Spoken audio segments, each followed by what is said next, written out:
Queridas talentosas y talentosos, bienvenidos a El Talentista, el espacio para que cuides de tu talento y tu talento cuide de ti. Hoy vamos a hablar de conceptos que parecen sencillos, que compartimos, pero que siempre tienen matices, como son la simpatía, la empatía y la escucha atenta. Simpatía y empatía proceden de una raíz griega, que es pathos, de la que procede también pasión. Y el pathos es un concepto en la antigua Grecia muy interesante porque tenían entendido que los dioses eran quienes te atribuían, te entregaban un determinado pathos, una emoción, una pasión, y que tú no podías responder de ella, que te venía así dada. Hay una escena que a mí me divierte mucho de El sueño de una noche de verano de William Shakespeare, en la que los dioses, celebrando este día de San Juan, esta noche de San Juan, pues a un hada se quieren reír de ella, burlarse, y entonces cuando está dormida le aplican un ungüento a los ojos y se va a enamorar de lo primero que vea, de lo primero que encuentre. Y es un burro. Somos capaces de enamorarnos de un burro si las cosas son así. Esa es la pasión. ¿Qué es la simpatía? La simpatía es una sincronicidad, una conexión entre dos o más personas, de manera que comparten esta pathos, comparten esta pasión, podemos decir. Una persona consideramos que es simpática cuando normalmente nos hace reír, nos hace sonreír, lo pasamos bien, el tiempo vuela cuando estamos con esta persona. A veces incluso se piensa que son las personas extrovertidas las más simpáticas, no necesariamente. Pensemos en humoristas como Eugenio, introvertido por naturaleza y sin embargo pues uno de los mayores humoristas por lo menos de nuestra cultura, de la cultura hispana. ¿Se puede aprender a ser simpático? Por supuesto que sí, en la medida que una persona esté tranquila, se relaje, disfrute de la compañía, haga que los demás también se sientan cómodos y por tanto la simpatía es algo importante en nuestro talento. Es importante para relacionarnos con los demás, aunque evidentemente no debemos caer en el extremo de querer ser simpáticos a toda costa y perder naturalidad.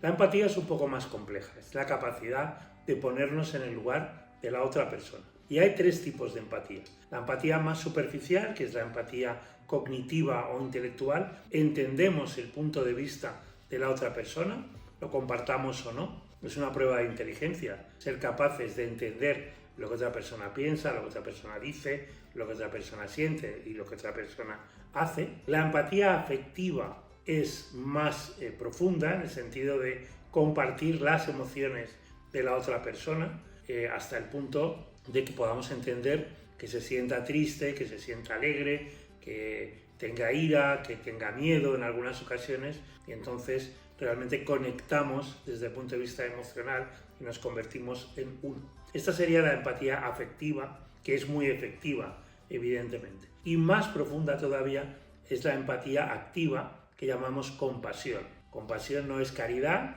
como a veces se entiende, sino que es realmente empatizar, ponernos en el lugar de la otra persona desde el punto de vista más activo, de manera que podamos ofrecer o realizar actividades que le hagan sentirse mejor a esta persona una vez que hemos conectado con su propio pathos, con su propia manera de ver las cosas. Insisto en la palabra griega, en la raíz pathos, porque no es exactamente emoción. La emoción es una reacción de corta duración ante algo externo que nos provoca, según nos sintamos, y eso es lo que al final analizamos como sentimiento, pero es lo que nos mueve, lo que nos motiva, la emoción, pues podemos sentir ira, podemos sentir asco, podemos sentir miedo, podemos sentir alegría, sorpresa, etc. Entonces, simpatía y empatía normalmente son cercanas, pero no necesariamente todas las personas simpáticas son realmente empáticas, sobre todo en términos más profundos, afectivos y activos, de compasión, y no todas las personas empáticas son capaces de ponerse en el lugar de los demás, son simpáticas de manera, digamos, natural o cotidiana. Simpatía y empatía. Hay una fórmula importante para nuestro talento que conecta la inteligencia intrapersonal, nuestra seguridad, nosotras mismas o nosotros mismos, nuestra serenidad, nuestro espíritu de superación, con que podamos influir. Como decía Stephen Covey, el autor de Los 7 hábitos de la gente eficaz, para que podamos influir sobre alguien, tenemos que demostrarle que ha influido sobre nosotras o nosotros. Y es precisamente la escucha atenta. Normalmente decimos o se dice escucha activa, que es una traducción de active listening en inglés. Pero en castellano, en español, tenemos algo más poderoso todavía, que es atenta. Atenta quiere decir una persona amable, una persona generosa, una persona que se ocupa y se preocupa por los demás. Y también la atención, que es el momento en el que el pensamiento inconsciente se eleva al piso de arriba, que es el pensamiento consciente, el pensamiento en el que nos damos cuenta sobre lo que estamos reflexionando. Y eso ocurre en la atención. ¿Qué es la escucha atenta? Pues es nuestra capacidad humana de conseguir que demostramos al otro que le estamos escuchando de verdad, que lo estamos haciendo conscientemente. Oír es meramente inconsciente, escuchar es verdaderamente consciente. ¿Y eso cómo se hace? Pues primero con la curiosidad, que es una gran fortaleza humana, de la que hemos hablado en algún episodio y hablaremos seguro mucho más adelante. ¿Cómo mostramos la curiosidad? Formulando preguntas abiertas. Las preguntas cerradas buscan simplemente el conformismo social. Son las preguntas que acaban en un sí o en un no. Las preguntas abiertas son mucho más amplias, porque queremos que la otra persona realmente se expanda en su explicación. Y por tanto empiezan por un dónde, por un cómo, por un cuándo, por un cuánto, por un quién, por un por qué, con un para qué, ¿no? Como decía Rudyard Kipling, el premio Nobel de literatura, son los grandes maestros que nos enseñan lo que somos. Él, como periodista que había sido, sabía que una buena noticia tiene que englobar todas estas preguntas abiertas. Por tanto, cuando nos interesamos por alguien, lo que hacemos es preguntarle en términos de preguntas abiertas: qué, cómo, cuándo, por qué, etc.